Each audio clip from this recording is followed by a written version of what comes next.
Hello everyone, I'm Terry Duke and welcome to my channel. You know, I love Warband mods.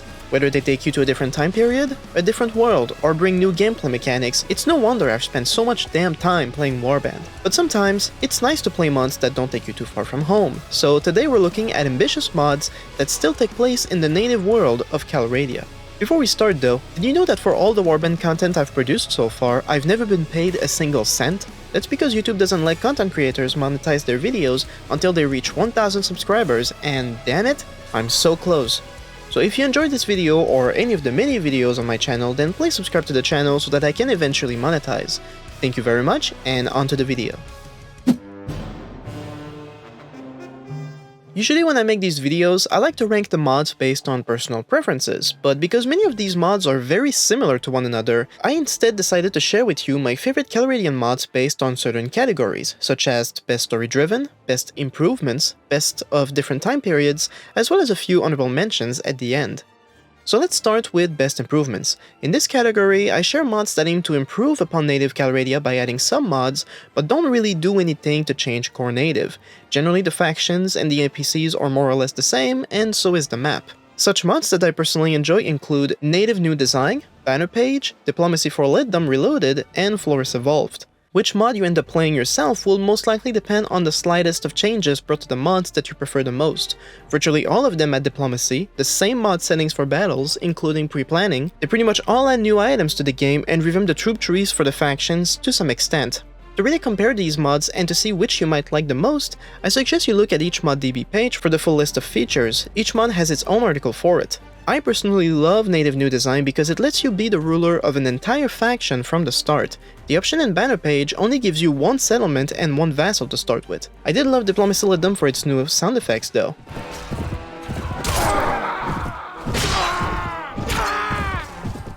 And it has epic siege towers too. Floris boasts the ability to have players join you in online battles in single-player campaigns, which does sound pretty awesome. But again, when you have several mods attempting to reach the same goal, they're all going to be very similar. I can't pick one over the other. Up next, let's talk about story-driven mods. Of mods taking place in Calradia, I found 3 and they're all pretty solid. Azgad, Story of Calradia, Evlat, and Light and Darkness, Heroes of Calradia.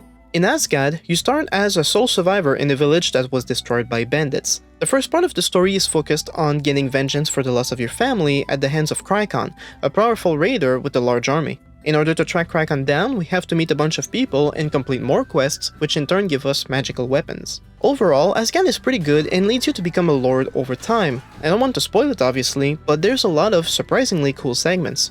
My only main criticism is the terrible spelling. Someone knew how to mod, but not how to write. Hey you, can you help me? Sorry, I'm busy. Jesus. A lot of the dialogue feels very robotic, to say the least, and sometimes it just reads weird. Hurry up, boy! Okay, sir! But honestly, it's the only issue I have. The mod makes a bunch of changes to the game, such as new sound effects, the same as Diplomacy Litdom, and I love it.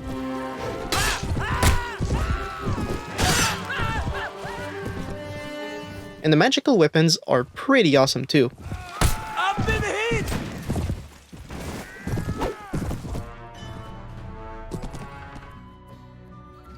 Evlat or Evlat, I don't know how you're supposed to say that.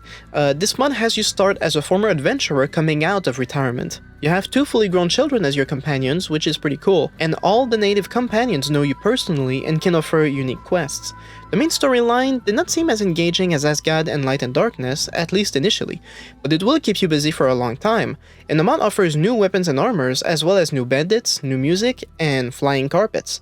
That's right, there are dream sections in this mod where you can fly on a carpet and fight enemies. It's surprisingly fun. This mod is pretty awesome, but to know more, you'll have to play it yourself. And finally, Light and Darkness, Heroes of Calradia isn't just the best story-driven mod in Calradia, it's one of my favorite story-driven mods, period, along with Bones of Rangvald. Light and Darkness takes you to Calradia as it appeared in the first Mount and Blade game. You initially help the town of Zendar fight off bandits, but the story quickly develops into saving Calradia from an evil cult. If you want to learn more about the mod, I made a dedicated video some time ago, link in the description. But seriously, this is a great mod. Now let's talk about time period mods. For these, I mean any mods that take us to Calradia at a different time than the Middle Ages. So we have Nova Aetas, Calradia 1417, and Red Wars. It's not the first video in which I mentioned Nova Aetas. If you're not familiar, this is a mod that takes us to Calradia but during the Renaissance period. New scenery, beautiful music, new weapons and armors. But I especially love Nova Aetas because it's one of the few mods that give you several options to rise to power that don't include just going to war. Such options include buying up properties and renting them out, learning new trades in the merchant guilds, and then open up businesses, and best of all, there's a whole new continent at the edge of the map with an Aztec faction, but also lots of empty lands where you can start colonies, produce goods, and sell them back to Calradia. Because of the sheer variety brought by this mod, Nova Aetas is one of my favorite mods, period. But if you like the Renaissance but aren't interested in all that variety, then I recommend Calradia 1417. It's essentially Nova Aetas but without any of the complex management stuff. This mod, however, distinguishes itself in two main ways: bandit castles and Easter eggs. The bandit castles, or baron keeps, are essentially bandit lairs which can be attacked. Mind you though, the rogue knights guarding them are pretty nasty. I was given the impression that we can keep the castles after taking them, and while technically we can, they don't generate any revenue and can't be used to start a faction. However, if you keep them, you can recruit soldiers or grab goods produced weekly to sell them. So the Baron Keeps are pretty cool as a source of mercenaries and goods to sell for a profit, but I just wish we could do more with them. But if there's one thing I really like about the mod though, it's all the Easter eggs. Throughout Calradia, you can come upon characters from a wide range of different games, movies, and even history. So far I've met Duncan the Tall from the Game of Thrones books, we got Priscilla from The Witcher playing in the tavern, I also met Joan of Arc, Boudica, and in one tavern, if you look through the slightly open door, you can catch Cersei and Jaime from Game of Thrones just having a good time. On the world map, we also have the destroyed town of Zendar. If you talk to someone inside, the story they tell about fighting off river pirates is a direct reference to Light and Darkness, though Zendar itself was always the starting point in the first Mount and Blade game. To recap, I prefer Nova Aetas personally, but if you don't like the extra layers of management, Calradia 1417 might just suit you better.